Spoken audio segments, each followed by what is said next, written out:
नमस्कार दोस्तों, welcome back. इस वीडियो के अंदर हम कुछ और क्वेश्चन डिस्कस करेंगे। Let us start.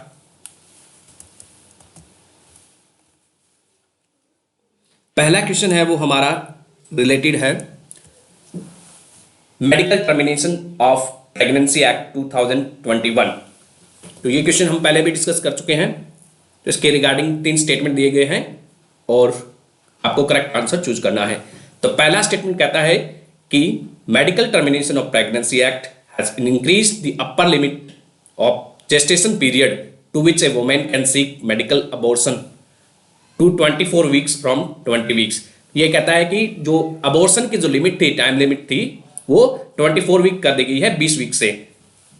This is correct statement. Statement first is correct. Second statement कहता है कि abortion can be carried out at any time by single registered medical practitioner, यानी कि एक सिंगल मेडिकल डॉक्टर के द्वारा ये अबॉर्शन किया जा सकता है, where it is immediately necessary to save the life of pregnant women. Emergency के अंदर ये हम देख चुके हैं कि एक डॉक्टर की एडवाइस पे ही अबॉर्शन कैरी आउट किया जा सकता है। ये स्टेटमेंट भी बिल्कुल सही है। तो थर्ड स्टेटमेंट क्या कहता है? Under it an unmarried women can also access abortion तो अंडर अबव कंडीशन। तो ये भी सही बात है, तीनों यहां पे करेक्ट है। अनमैरिड वुमेन भी अबॉर्शन करा सकती है। तो all of them are correct. C D for Delhi इसका आंसर हो जाएगा, डी फॉर दिल्ली। 1 2 3। बाकी हम पहले डिस्कस कर चुके हैं पहले की वीडियो में। Next question is which of the following government project are manage by NCRB, national crime record bureau. इनमें से कौन सा प्रोजेक्ट मैनेज करती है, ये आपको बताना है। तो पहला है CCTNS project, crime and criminal tracking network and system project. तो ये एनसीआरबी मैनेज करती है इसको। दिस इज करेक्ट है। सेकंड ऑप्शन है वो हमारा है नेशनल डिजिटल पुलिस पोर्टल। तो NCRB national digital police portal को भी मैनेज करती है। पहले दो तो करेक्ट है। तीसरा ऑप्शन है national database of sexual offenders NDSO, ये भी एनसीआरबी के अंदर आता है। एनसीआरबी चौथा है वो online cyber crime reporting portal. तो साइबर क्राइम को जो रिपोर्टिंग करने के लिए एक पोर्टल बनाया गया है मिनिस्ट्री ऑफ होम अफेयर्स के द्वारा, वो भी कौन है? National crime record bureau manage करती है। तो all of them are correct here. D for Delhi इसका आंसर है। सारे के सारे ये पोर्टल्स हैं वो एनसीआरबी मैनेज करती है। तो नेशनल क्राइम रिकॉर्ड ब्यूरो 1986 के अंदर एस्टेब्लिश किया गया था। एंड ये क्या है? एक डेटाबेस है। ये डिपॉजिटरी ऑफ इंफॉर्मेशन रखती है। ये एक बॉडी है जो कि डेटाबेस रखती है किसका? क्राइम्स एंड क्रिमिनल्स का डेटा रखती है। एंड इसको एस्टेब्लिश किया गया था टंडन कमेटी के रिकमेंडेशन पे। एंड नेशनल पुलिस कमीशन के भी रिकमेंडेशन पे इसको एस्टेब्लिश किया गया है। एंड एक अमर चीफ की टास्क फोर्स थी 1985 के अंदर इसको एस्टेब्लिश किया गया था टास्क फोर्स को, उसके रिकमेंडेशन पे भी इसको एस्टेब्लिश किया गया है। तो यानी कि मेजरली हम याद रख सकते हैं टंडन कमेटी के रिकमेंडेशन पे नेशनल क्राइम रिकॉर्ड ब्यूरो को एस्टेब्लिश किया गया है। मिनिस्ट्री ऑफ होम अफेयर्स के अंदर आता है। ये इसको जिम्मेदारी दी गई थी 2009 के अंदर crime and criminal tracking network and system को मैनेज करने की जिम्मेदारी दी गई थी। एंड इसके अंदर क्या है? Crime and criminal tracking network system है। इसके अंदर जो पुलिस स्टेशन होते हैं उनको ऑनलाइन कनेक्ट किया गया है इस प्रोजेक्ट से।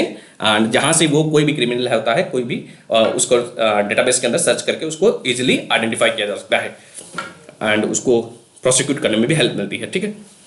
देन ये नेशनल डिजिटल पुलिस पोर्टल है वो 2017 के अंदर लॉन्च किया गया था।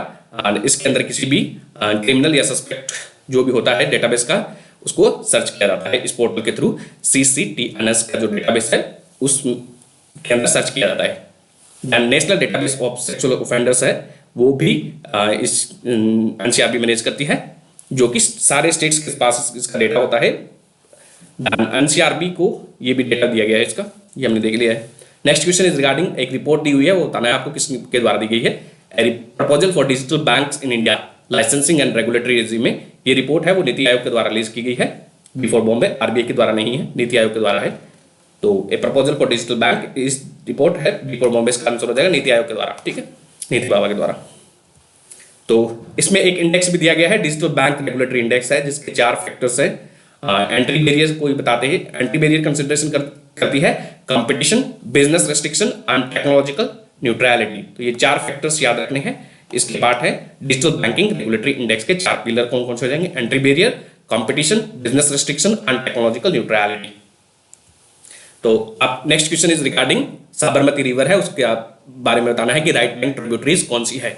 तो साबरमती की राइट बैंक ट्रिब्यूटरी कौन कौन सी है, तो दामनी, सिरी एंड सई, 3 रिवर्स है, दामनी, सिरी एंड सई है, वो इसकी राइट बैंक ट्रिब्यूटरी है। फर्स्ट 2 आर करेक्ट है, बाकी ये दोनों वात्रक एंड हाथमती है, वो क्या है, इसकी लेफ्ट बैंक ट्रिब्यूटरी है, ये लेफ्ट बैंक ट्रिब्यूटरी है।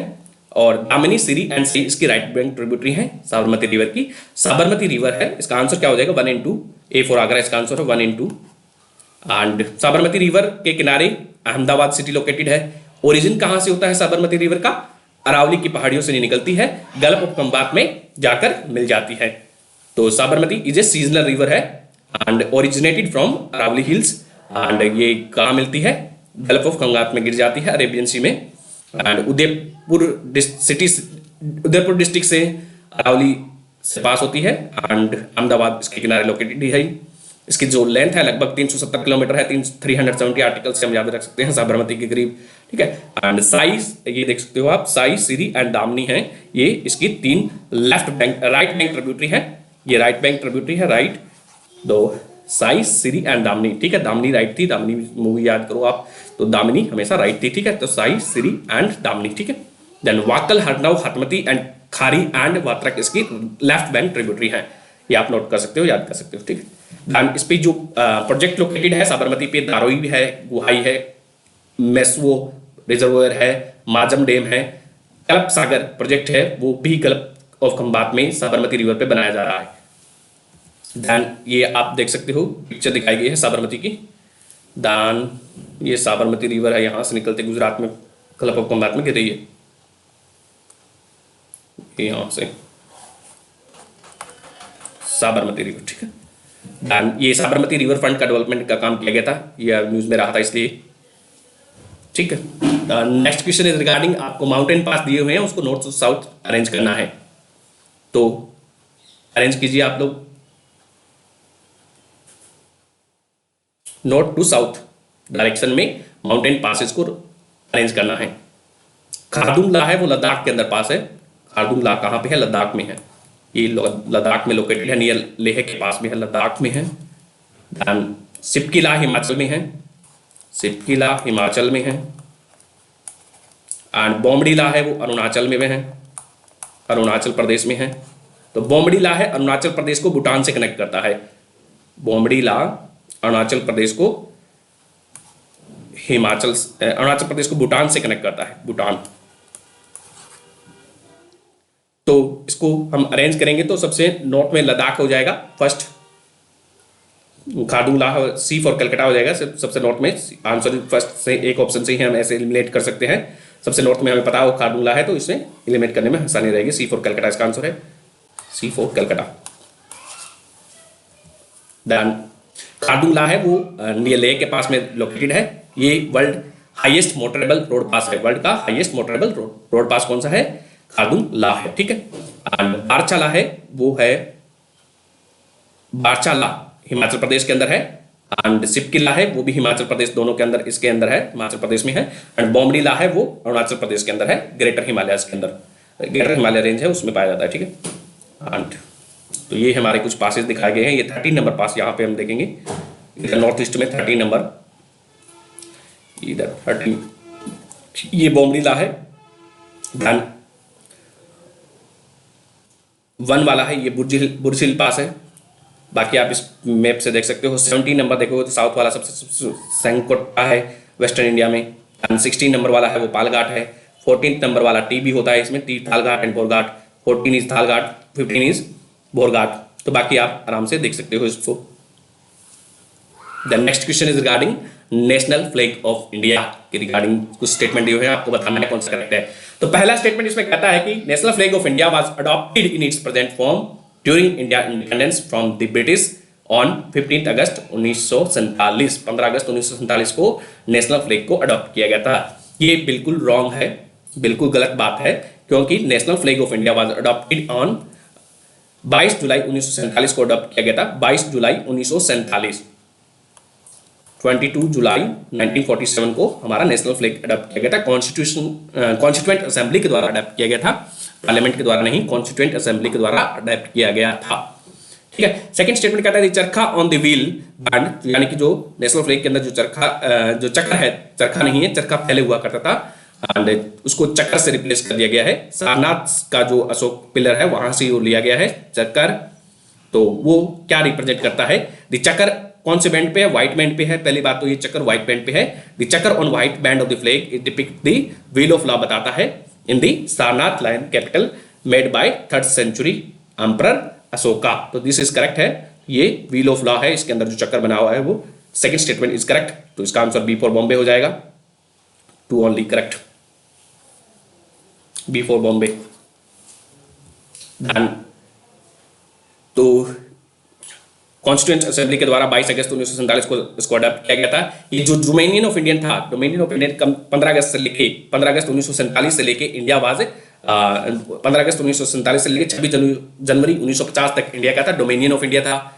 ठीक है, तो ब्रिटिश का एक डोमिनियन था, हम इंडिपेंडेंट तो थे परंतु डोमिनियन थे। उस जो स्टेटस था हमारा वो 26 जनवरी 1950 को जब हमने कॉन्स्टिट्यूशन अडॉप्ट कर लिया था और खुद को रिपब्लिक डिक्लेयर किया था 26 जनवरी 1950 को, इस पीरियड के अंदर जो हमारा फ्लैग था वो भी यही था। ठीक है, एंड ये इसको डिजाइन किया गया था, वो पिंगाली वेंकैया के द्वारा डिजाइन किया गया था। एंड इसके अंदर 3 हॉरिजॉन्टल ट्राई कलर्स होती हैं, डीप सेफ्रॉन टॉप पे होता है, व्हाइट मिडल में होता है, डार्क ग्रीन बॉटम में होता है, जैसे कि हम सभी जानते हैं। ये तीनों की बात ये है कि ये तीनों की लेंथ है, लेंथ एंड ब्रेथ है वो इक्वल प्रोपोर्शन में होगी, सबकी इक्वल होगी। ठीक है, एंड तो ये देख सकते हो इसका जो लेंथ एंड ब्रेथ है, जो इनका जो ये तीनों पट्टियां है ना, तीनों पट्टियां वो क्या है?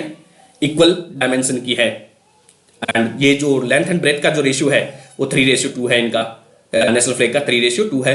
और इसके अंदर 24 पिलिया बनाई गई है। ये देख सकते हो आप, ब्लू के अंदर व्हाइट के अंदर ब्लू बना गया है चक्कर। चक्कर किसको रिप्रेजेंट करता है देख चुके हैं हम। ठीक है, वंदे मातरम ये वाला जो फ्लैग है इसमें हम देखते हैं कैसे जर्नी हुई है। ठीक है, तो वंदे मातरम जो फ्लैग था ये 1907 के अंदर फहराया गया था स्वदेशी मूवमेंट के दौरान। ये पहला फ्लैग, फर्स्ट फ्लैग 1907 के अंदर 1907 के अंदर इसको फहराया गया था एंड स्वदेशी मूवमेंट के दौरान। ठीक है, दूसरा जो हमारा ये फ्लैग था, यहाँ से दूसरा फ्लैग है ये भिकाजी कामा के द्वारा जर्मनी के अंदर होस्ट किया गया था, भिकाजी कामा, मैडम भिकाजी कामा के द्वारा। तीसरा जो फ्लैग है ये जो लास्ट वाला इधर वाला, ये होम रूल लीग जो 1916 में मूवमेंट चला था बाल गंगाधर तिलक और एनी बेसेंट का, उसका जो फ्लैग था वो ये फ्लैग है। इसमें जो 7 स्टार है वो सब तरह से दिखा रहे हैं। ठीक है, एंड बाकी में सब में एक मून है और एक सन है। ठीक है, एंड ये जो है नीचे वाला चरखा वाला फ्लैग 1931 के अंदर है। ये 1931 के अंदर पिंगाली वेंकैया के द्वारा डिजाइन किया गया था 1931 के अंदर। इसके अंदर जो ओरिजिनल फ्लैग था पिंगाली वेंकैया के द्वारा डिजाइन किया गया था, उसके अंदर ये ग्रीन क्या है, ये मुस्लिम को दिखा रहा था एंड ये जो रेड कलर है वो हिंदुज्म को रिप्रेजेंट कर रहा था। तो ये इसको डायमेंशन रिलीजन को डिपिक्ट कर रहा था। बाद में महात्मा गांधी के कहने पे ये चरखा भी ऐड किया गया था और एक व्हाइट पट्टी भी ऐड कर दी गई थी। ठीक है, तो ये जो 1931 कराची सेशन के अंदर कांग्रेस के अंदर ये जो 1931 कराची के अंदर ये फ्लैग अडॉप्ट किया गया था एंड यहाँ पे इसमें देख सकते हो आप बीच में चरखा है। ठीक है, तो इंडिया का जो नेशनल फ्लैग है उसके अंदर चरखा नहीं है, वो व्हील है। ठीक है, डन, ये हिस्ट्री हम देख ही चुके हैं। ठीक है, डन। जो 1906 के अंदर पहली बार पारसी बगान स्क्वायर के अंदर इसको होस्ट किया गया था। 1907 के अंदर मैडम भिकाजी कामा ने जर्मनी के अंदर होस्ट किया था। 1917 के अंदर Annie Besant and Lokmanya Tilak ने as a part of home rule league का इसको अडॉप्ट किया था। एंड 1931 के अंदर कांग्रेस का जो कराची सेशन हुआ था वहां पे ये पिंगली वेंकैया वाला जो है फ्लैग है, ये 1931 वाला वो अडॉप्ट कर लिया गया था, ये वाला। ठीक है, दान। तो सेफ्रन क्या रिप्रेजेंट करता है? सेफ्रन स्ट्रेंथ एंड करेज को दिखाता है। Saffron represent the strength and courage. तो व्हाइट है वो पीस एंड ट्रुथ को बताता है and green represent fertility, growth and auspiciousness of land. ठीक है, fertility, growth and auspiciousness of land को ग्रीन रिप्रेजेंट करता है। अशोक चक्कर में 24 स्पोक्स होते हैं। ठीक है, एंड जो एम्बलम ऑफ फ्लैग, ठीक है, स्पिनिंग व्हील जो व्हील होता है वो क्या डिपिक्ट करता है? वो दिखाता है कि जो लाइफ है, मूवमेंट के अंदर लाइफ होती है और स्टेग्नेशन यानी कि जब हम रुक जाते हैं, स्टेग्नेशन के अंदर क्या है? डेथ है। ये रिप्रेजेंट करता है व्हील का। तो it's to show that there is a life in the movement and depth in the stagnation. Then इसका जो लेंथ टू ब्रेथ रेशियो 3:2 है ही, रेक्टेंगुलर शेप में हमारा फ्लैग होता है, ठीक है। एंड कॉन्स्टिट्यूंट असेंबली के अंदर एक कमेटी बनाई गई थी फ्लैग पे, एडहॉक कमेटी बनाई गई थी। एडहॉक कमेटी कौन सी होती है, जो कि परमानेंट नहीं होती है, एंड टेम्पररी कमेटी को हम एडहॉक कमेटी बोलते हैं, ठीक है। एंड उसका जो कॉन्स्टिट्यूंट असेंबली के ad hoc committee on national flag थी, उसको हेड किया था राजेंद्र प्रसाद जी ने। ये जो नेशनल फ्लैग हमारी फंडामेंटल ड्यूटी भी है आर्टिकल 51A के अंदर, to respect the constitution and its ideal and institutions, national flag and national anthem. तो ये हमारी फंडामेंटल ड्यूटी भी है। एंड इसके अलावा जो इसकी डिग्निटी को मेंटेन करने के लिए नेशनल फ्लैग्स की, तो इसने prevention of insult to national honour act 1971 pass किया गया था। एंड उसके अंदर क्या है कि यदि आप इंसल्ट करते हो किस चीज की, national flag, constitution of India या नेशनल एंथम की आप इंसल्ट करते हो, तो आप 6 साल के लिए आपको जेल होगी, पहली बात है। उसके बाद में आप डिस्क्वालीफाई हो जाओगे। कोई MP या फिर कोई MLA हो तो उस इलेक्शन के लिए डिस्क्वालीफाई कर दिया जाएगा, उसको 6 साल के लिए वो इलेक्शन नहीं लड़ सकता है। टू डिस्क्वालीफाई, टू कंटेस्ट नहीं कर सकता है इलेक्शन को, यानी कि लड़ नहीं सकता है 6 साल के लिए, ठीक है। एंड नेशनल फ्लैग था, अभी जो पहले क्या हुआ करता था, सनराइज एंड सनसेट के बीच में होस्ट किया जा सकता था। अभी क्या है, उस national flag code of India 2002 वाला है, 2002 वाला, उसको अमेंड किया गया था। एंड उसके बाद में अमेंडमेंट के बाद में हम इसको कभी भी होस्ट कर सकते हैं, इवन इन नाइट के अंदर भी नेशनल फ्लैग को होस्ट किया जा सकता है। पहले सनराइज एंड सनसेट के बीच में होस्ट किया जा सकता था। एंड नेशनल जो फ्लैग को होस्ट करना, घर पे नेशनल फ्लैग लगाना, वो एक हमारा फंडामेंटल राइट भी है एवरी सिटीजन का, under article 19(1)A freedom of speech and expression के अंदर ये हमारा फ्रीडम, ये फंडामेंटल राइट भी है, सुप्रीम कोर्ट ने ऐसा बोला है। तो फ्लैग कोड ऑफ इंडिया 2002 के अंदर आया था and it allow the unrestricted display of tricolour, ठीक है। तो अनरिस्ट्रिक्टेड डिस्प्ले ऑफ ट्राइकलर को ये अलाउ करता है as long as honour and dignity of the flag are respected. जब तक हम ऑनर एंड डिग्निटी को मेंटेन करेंगे तब तक हम ट्राइकलर को होस्ट कर सकते हैं। एंड ये इसने रिप्लेस नहीं किया है, 2002 के अंदर ये आया था। एंड इसने जो एग्जिस्टिंग रूल्स है, जैसे कि प्रिवेंशन टू, अभी हमने एक देखा है वो वाला, उसको ये इसने रिप्लेस नहीं किया है। फ्लैग कोड ऑफ इंडिया के 3 पार्ट है। ये रेगुलेट करता है कि कैसे जनरल डिस्क्रिप्शन, पहला पार्ट के अंदर, इसके अंदर पार्ट 1 के अंदर क्या है, जनरल डिस्क्रिप्शन बताया गया है ट्राइकलर का कैसे होना चाहिए, ठीक है। दूसरे में ये बताया गया है कि रूल्स क्या क्या है, पब्लिक एंड प्राइवेट बॉडीज और एजुकेशनल बॉडीज है, वो कैसे उसको होस्ट करेंगे, उसके रिगार्डिंग क्या क्या रूल्स हैं उनके लिए। एंड तीसरे में गवर्नमेंट एंड गवर्नमेंट बॉडीज के लिए क्या क्या रूल्स हैं नेशनल फ्लैग के रिगार्डिंग, ठीक है। एंड ट्राइकलर का कमर्शियल यूज नहीं किया जा सकता है, tricolour can not be use for commercial purpose, use नहीं किया जा सकता है। एंड ट्राइकलर को डिप नहीं किया जा सकता इन सैल्यूट ऑफ एनी पर्सन और एनीथिंग, किसी के रिगार्डिंग किसी को सैल्यूट दे रहे हो तब उसको झुकाया नहीं जा सकता है ट्राइकलर को। And flag should not be used as a festoon, और सजावट के सामान के लिए इसको यूज नहीं करेंगे, डेकोरेटिव पर्पज के लिए भी फ्लैग का यूज नहीं करेंगे। ऑफिशियल डिस्प्ले करेंगे आप फ्लैग का, तो हम ऑफिशियल डिस्प्ले करेंगे तब ब्यूरो ऑफ इंडियन स्टैंडर्ड के द्वारा जो मैंडेटेड फ्लैग है उसी को फहराना पड़ेगा, होस्ट करना पड़ेगा, ब्यूरो ऑफ इंडियन स्टैंडर्ड, ठीक है। एंड डिस्पोज कैसे कर सकते हैं नेशनल फ्लैग को, according to flag code of India. जो पेपर फ्लैग्स होते हैं उसको हमें ऐसे ही फेंकना नहीं है। बहुत सारी पार्टीज में वगैरह में फ्लैग्स होते हैं पेपर के भी, प्लास्टिक के, उनको क्या है डिस्पोज डिग्निटी के साथ करना है, उनको प्राइवेट के अंदर डिग्निटी के साथ उनको डिस्पोज करना है, उनको ऐसे ही फेंकना नहीं है, ठीक है। The national flag of code of India वो खादी से बना होगा, या तो हैंडस्पन हो सकती है वो खादी, हैंडस्पन हो सकती है, वूल से भी बना सकते हैं, कॉटन से भी बना सकते हैं, सिल्क खादी से भी बना सकते हैं, इनके क्लॉथ से बना सकते हैं।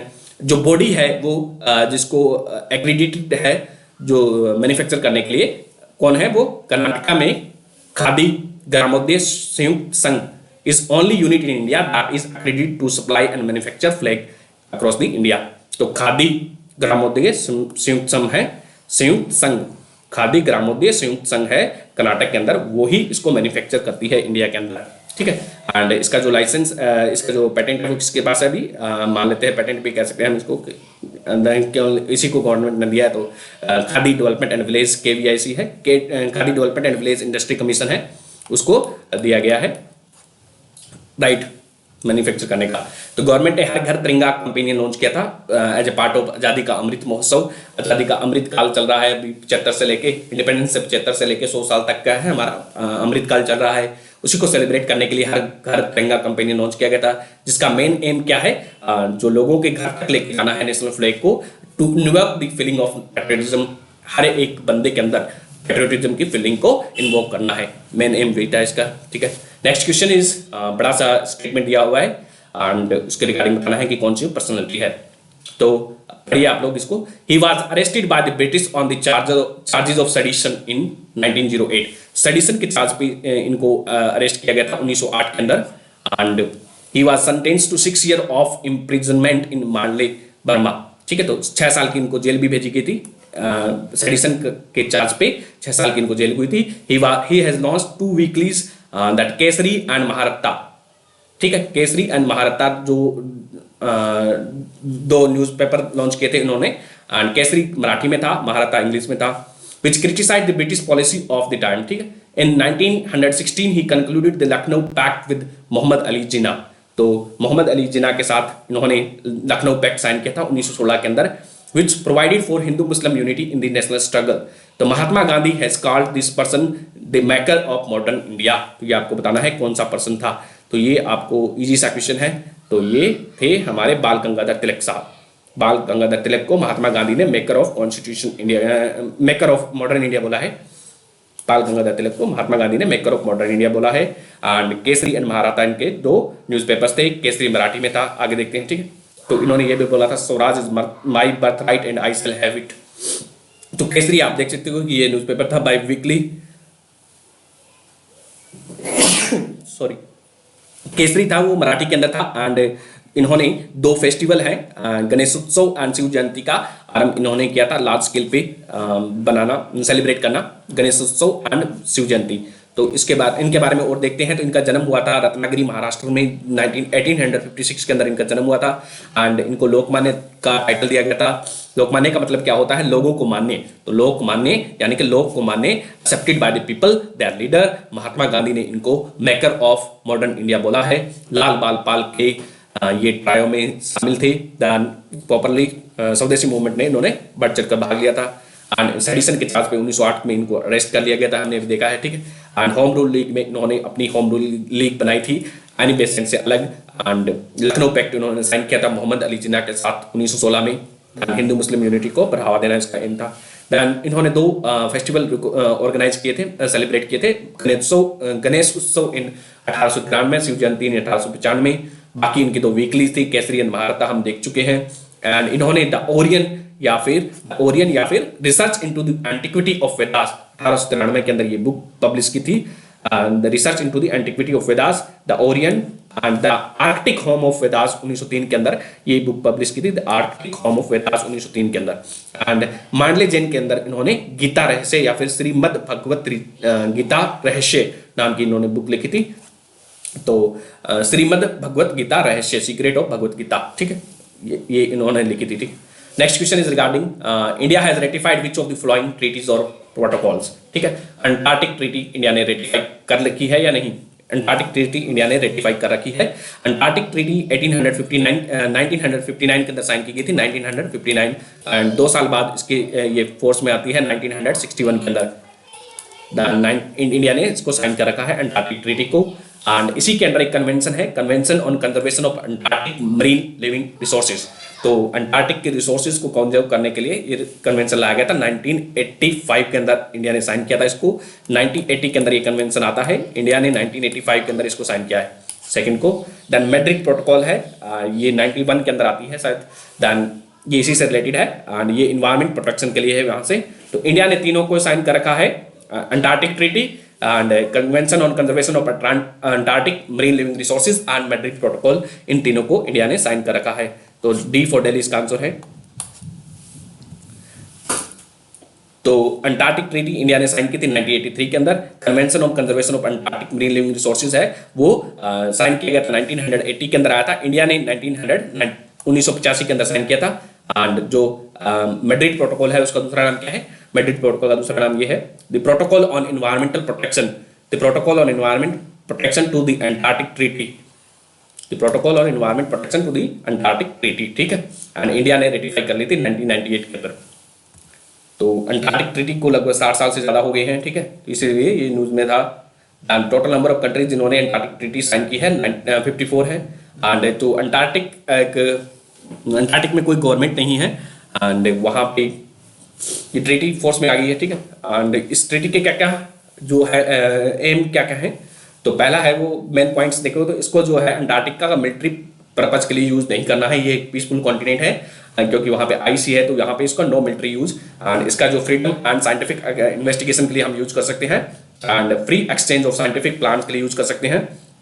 देन एनी टेरिटोरियल क्लेम है, जो इस पे कुछ कंट्रीज ने अपना टेरिटोरियल क्लेम बोला है कि इतनी जमीन मेरी है, इतनी लैंड मेरी है, इतनी मेरी है, तो उसको अभी होल्ड पे रखा गया है, एंड इसको न्यूक्लियर फ्री जोन घोषित किया गया है इसके अंदर ट्रीटी के अंदर। And it access to land, तो ये अप्लाई, ये ट्रीटी है वो जमीन पे अप्लाई होगी, सी पे अप्लाई नहीं हो रही है। अंटार्कटिक ट्रीटी है वो apply to the land and not sea, ठीक है। ऑल दी स्टेशन है ओपन बाय इंस्पेक्शन है। एक कंट्री यदि इंडिया कोई वहां पे रिसर्च स्टेशन ओपन करता है, जैसे कि इंडिया का हमारा कौन सा है, वहां पे हिमाद्री है एंड भारती है, तो वो क्या है इंस्पेक्शन दूसरे कंट्रीज के इंस्पेक्शन के लिए ओपन रहेगा। एंड जो है ये अंटार्कटिक ट्रीटी है वो नेशनल लॉज, इसके रिगार्डिंग हम जो भी नेशनल लॉ बनाएंगे तो वो क्या है हमारे सिटीजन पे एप्लीकेबल होगा। अभी इंडिया अंटार्कटिक बिल लेके आया है, इसलिए ये न्यूज में था। द ट्रीटी में be modified at any time, किसी भी टाइम पे इस ट्रीटी को मॉडिफाई किया जा सकता है यदि मेंबर कंसेंसस के द्वारा, इसको यूनानिमस एग्रीमेंट है, कंसेंसस के द्वारा इसको पास किया जाएगा, ठीक है। All the treaty nation to ensure no one carries out act against the treaty, तो ये ट्रीटी इंश्योर करना है कि इसके अगेंस्ट कोई एक कंट्रीज काम ना करे। तो इंडिया के जो अंटार्कटिक प्रोग्राम है कौन कौन से हैं, दक्षिण गंगोत्री है, मैत्री, भारती, ठीक है। एंड इसमें से दो ही काम कर रहे हैं, वो आप मेरे को बताओगे कौन से कमेंट में। एंड अंटार्कटिक सिस्टम के अंदर 1959 के अंदर अंटार्कटिक ट्रीटी आई है, 1972 में ये कन्वेंशन आया, 1972 में एक और कन्वेंशन आया है, वो conservation of Antarctic seals, seal से रिलेटेड है, सील्स एक मरीन एनिमल है, ठीक है। 1981 वाला convention on conservation of Antarctic marines है, ठीक है, मरीन लिविंग रिसोर्सेज है। 1991 वाली प्रोटोकॉल है, मिलिट्री प्रोटोकॉल, ठीक। देन नेक्स्ट क्वेश्चन है, consider the following statement regarding Chandrashekhar Azad. तो पहला स्टेटमेंट कहता है कि he was given the nickname quicksilver by Ram Prasad Bismil. तो चंद्रशेखर आजाद को नाम दिया गया था, निकनेम दिया गया था क्विकसिल्वर बाय राम प्रसाद बिस्मिल। तो ये करेक्ट है क्योंकि जो इंडियन हाउडआउट से एक जगह से ये जो छिपने के इलाके थे हाउडआउट्स, वहां पे ये जल्दी से मूव करते रहते थे विदाउट डिटेक्टिंग, तो बिना डिटेक्ट हुए ये एक जगह से दूसरी जगह मूव करते रहते थे, इसको उनको बोला था क्विकसिल्वर, ठीक है। And he along with the Chandrashekhar Azad along with Bhagat Singh and Sukhdev form the Hindustan socialist Republican association, इन्होंने निर्माण किया था 1928 के अंदर, and this is also correct है। एंड 1924 के अंदर एक और ऑर्गेनाइजेशन आया था, वो आप बताओगे मेरे को कौन सा था। 1928 के अंदर हिंदुस्तान सोशलिस्ट रिपब्लिक एसोसिएशन बनाया गया था। एंड HRA सोशलिस्ट नहीं था, 1924 वाले के अंदर केवल HRA था, हिंदुस्तान रिपब्लिक एसोसिएशन, उसमें भगत सिंह और सुखदेव पार्ट नहीं थे। एंड 1928 वाला है उसके अंदर ये पार्ट थे, ठीक है, हिंदुस्तान सोशलिस्ट रिपब्लिक एसोसिएशन के। इसका आंसर क्या हो जाएगा, C for Calcutta. Both statement here are correct है, सी फॉर कलकत्ता आंसर है, सी फॉर कलकत्ता। तो ये हम देख चुके हैं इनके बारे में, ठीक है। Next question is regarding doctrine of lapse. तो इसके बारे में बताना है कि कौन सा किंगडम्स है उनमें अनेक्स किया गया था, यानी कि मिलाया गया था डॉक्ट्राइन ऑफ लैप्स के द्वारा, ब्रिटिश के द्वारा। तो डॉक्ट्राइन ऑफ लैप्स है वो डलहौजी की पॉलिसी है। डलहौजी 1848 से 1856 तक, 1848 से 1856 तक क्या है भारत के गवर्नर रहे थे, ठीक है, गवर्नर जनरल रहे थे, गवर्नर जनरल। एंड इस ट्रीटी के अनुसार यदि भी कोई भी ऐसा किंगडम है जिसका कोई वारिस न हो तो उसका किंगडम क्या है लैप्स हो जाएगा, यानी कि ब्रिटिश गवर्नमेंट के अंदर वो मिला लिया जाएगा। वारिस मतलब उसका जो किंग का कोई बेटा न हो तब, ठीक है। तो इसके अंदर कौन कौन से जो है मिला लिए गए थे, वो नागपुर, उदयपुर, संबलपुर एंड झांसी, ये चारों को इनका विलय किया गया था। इसका आंसर है सी फॉर कलकत्ता। इन चारों का डॉक्ट्राइन ऑफ लैप्स के अकॉर्डिंग विलय किया गया था। एंड इसका जो ट्रिक है वो सूजना है, सूजना। संबलपुर, उदयपुर, झांसी, नागपुर एंड अवध, ठीक है।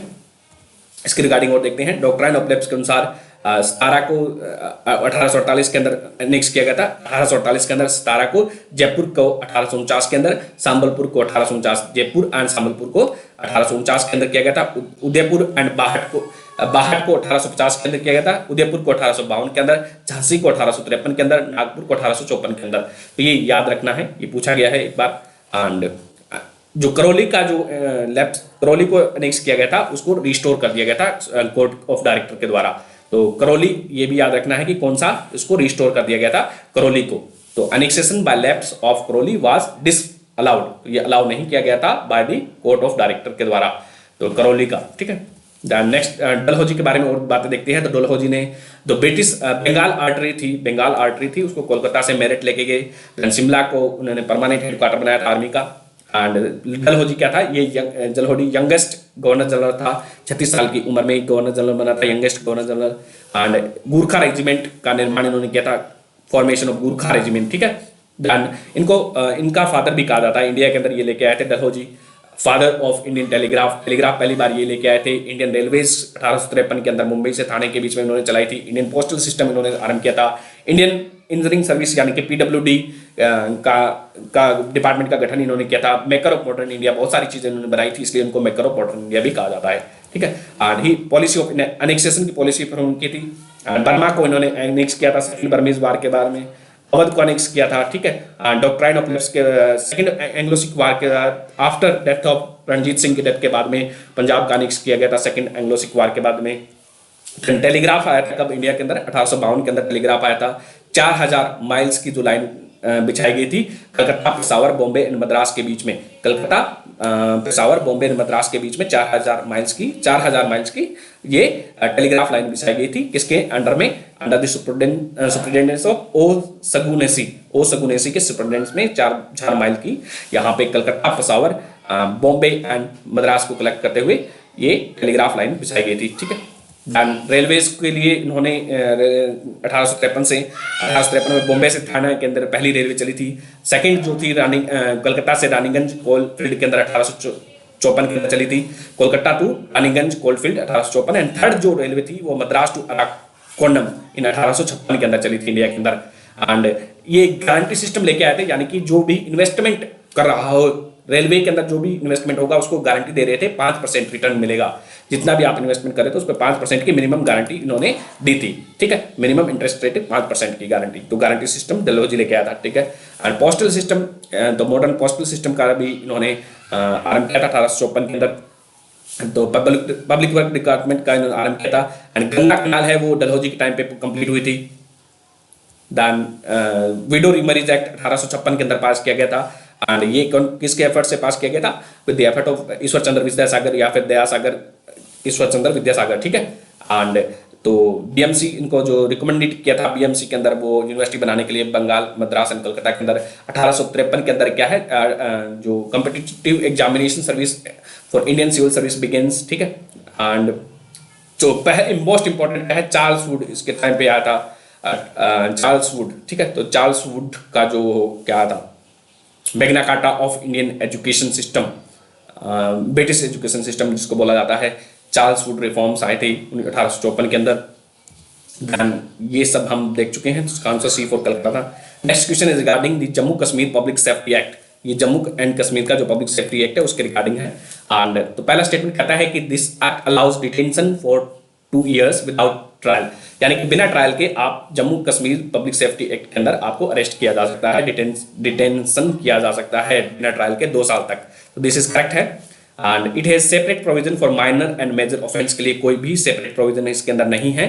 एंड डिटेंशन किया जा सकता है 2 साल के लिए बिना ट्रायल के। The detention of a person below the 18 of age, 18 साल से कम की एज के लिए ये नहीं किया जाता है, ये प्रोहिबिटेड है। 18 साल से कम के बंदे का यानी कि माइनर का कोई भी इसके अंदर डिटेंशन नहीं किया जा सकता है। तो इसका आंसर 1 ओनली करेक्ट है, 1 ओनली, ठीक है। इसका आंसर हो जाएगा हाँ, थर्ड इज करेक्ट है, तो ये प्रोहिबिटेड है, तो थर्ड स्टेटमेंट करेक्ट हो जाएगा। तो first and third are correct. A for Agra इसका आंसर है, A for Agra, first and third is correct है। 18 साल से बच्चे का कम का इसमें ये प्रोहिबिटेड है, ठीक। Jammu and Kashmir safety act 1978 के रिगार्डिंग ये बताया हुआ है, इससे ज़्यादा जानने की जरूरत नहीं है, ठीक है। Next question is regarding news broadcaster standard authority regarding कुछ स्टेटमेंट दिए हुए हैं। पहला स्टेटमेंट कहता है कि न्यूज ब्रॉडकास्टर स्टैंडर्ड अथॉरिटी है वो एक स्टेचुटरी बॉडी है। तो ये एक स्टेचुटरी बॉडी नहीं है, एंड जो IT रूल्स के अंदर इसको नहीं बनाया गया, ये स्टेचुटरी बॉडी नहीं है, ठीक है। ये एक सेल्फ रेगुलेटिंग बॉडी है, मीडिया की बॉडी है। न्यूज ब्रॉडकास्टर स्टैंडर्ड्स अथॉरिटी है वो सेल्फ रेगुलेटिंग बॉडी है मीडिया की, ठीक है। एंड तो ये स्टेटमेंट 2 इज करेक्ट हो जाएगा यहाँ पे।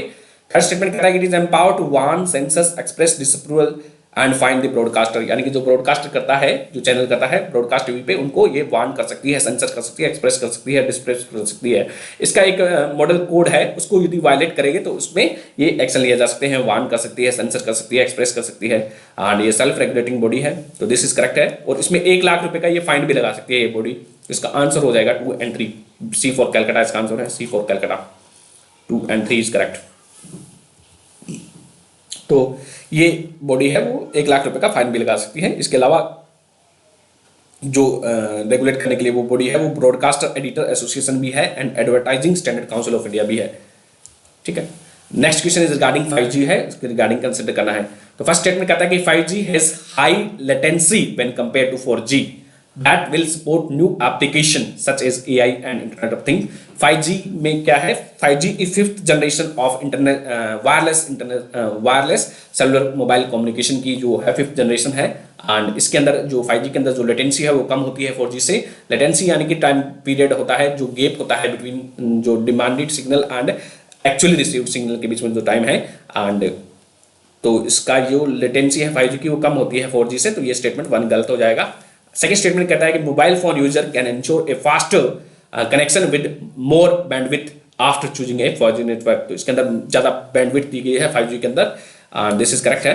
तो 2 ओनली इज करेक्ट है, इसका आंसर हो जाएगा B for Bombay, 2 only is correct. तो 5G का ऑक्शन किया गया था, 72 गीगाहर्ट्ज एयरवेव्स है कंट्री के अंदर, एंड इसी कारण ये न्यूज में था। The next question is regarding BISEC declaration seen sometime in news is related to which of the following। तो ये किससे रिलेटेड है? ये BISEC डिक्लेरेशन है वो स्नो लेपर्ड से रिलेटेड है। स्नो लेपर्ड और घोस्ट ऑफ माउंटेन ये हम कर चुके हैं पहले ही, ठीक है। Then zoological survey of India ने रिपोर्ट निकाली थी इस पे, एंड BISEC डिक्लेरेशन 2013 के अंदर आती है, 213 के अंदर इसको साइन किया गया था। स्नो लेपर्ड डे है वो इंटरनेशनल है, वो 23 अक्टूबर को सेलिब्रेट किया जाता है to conserve the snow leopard, ठीक है। एंड 12 कंट्रीज ने इसको साइन किया है। Next question is which of the following state are covered under the 6th schedule of the Indian constitution. तो 6th schedule of Indian constitution है वो 5th schedule है वो शेड्यूल ट्राइब से है, देन शेड्यूल्ड एरिया से है। 5th schedule is scheduled area से है, शेड्यूल्ड एरिया से है। 6th शेड्यूल है वो हमारा है वो ट्राइबल एरिया से रिलेटेड है, ट्राइबल एरियाज। तो 5th एंड 6th, ठीक है। 56 इज ST। तो इसमें कौन कौन सा आता है? AMTM है, असम मेघालय त्रिपुरा एंड मिजोरम है, वो इसका पार्ट है। AMTM Assam Meghalaya Tripura and Mizoram, Assam Meghalaya Tripura and Mizoram, ठीक है। तो D नागालैंड इसका हिस्सा नहीं है 6th शेड्यूल का, तो ये रॉन्ग हो जाएगा। 4th नहीं होगा तो इसका 4th हटा देते हैं। तो इसमें 1st एंड D में, A और D में आपको चूज करना है, तो कौन सा रह जाएगा? 1 2 3, D फॉर दिल्ली इसका आंसर हो जाएगा, D फॉर दिल्ली। तो 6th शेड्यूल है वो ट्राइबल एरियाज को रेगुलेट करता है। यहाँ पे जो ट्राइबल एरिया का स्पेशल प्रोविजन है वो आर्टिकल 244(2), 244(2) के अंदर दिए गए हैं, एंड 275(1) के अंदर इसके रिगार्डिंग प्रोविजंस दिए गए हैं शेड्यूल एरियाज के। शेड्यूल एरियाज के लिए एक ऑटोनॉमस डिस्ट्रिक्ट काउंसिल फॉर्म की जाती है, जिसको ऑटोनॉमी दी गई है एंड इसको रेगुलेट करने के लिए। आप बताओगे कि इसमें कितने मेंबर्स होते हैं, ऑटोनॉमस शेड्यूल डिस्ट्रिक्ट काउंसिल में कितने मेंबर होते हैं, ये कमेंट में आप मेंशन करोगे। तो अभी जो है वो कौन कौन से, मेघालय के अंदर खासी, गारो खासी जयंतियां इससे रिलेटेड ऑटोनॉमस डिस्ट्रिक्ट काउंसिल बनाई गई है। मिजोरम के अंदर चकमाज है, चकमा ऑटोनॉमस डिस्ट्रिक्ट काउंसिल है। लाई है एंड मारा है। तो चकमा, लाई, मारा है वो मिजोरम के अंदर है। त्रिपुरा के अंदर त्रिपुरा वाली है। देन असम के अंदर कौन सी है? दीमा है, कार्बी है, Bodoland BTC Bodoland territorial council, ये न्यूज में रहती है बार बार। तो जो 6th शेड्यूल था इंडिया के अंदर ऐड किया गया था, कॉन्स्टिट्यूएंट असेंबली ने एक कमेटी बनाई थी, बारदोली कमेटी। तो 6th शेड्यूल को बारदोली कमेटी के रिकमेंडेशन पे ऐड किया गया था 1949 के अंदर। तो कॉन्स्टिट्यूशन के अंदर बारदोली कमेटी के रिकमेंडेशन पे 6th शेड्यूल आया है, ठीक है। तो ये था हमारा लेक्चर, धन्यवाद।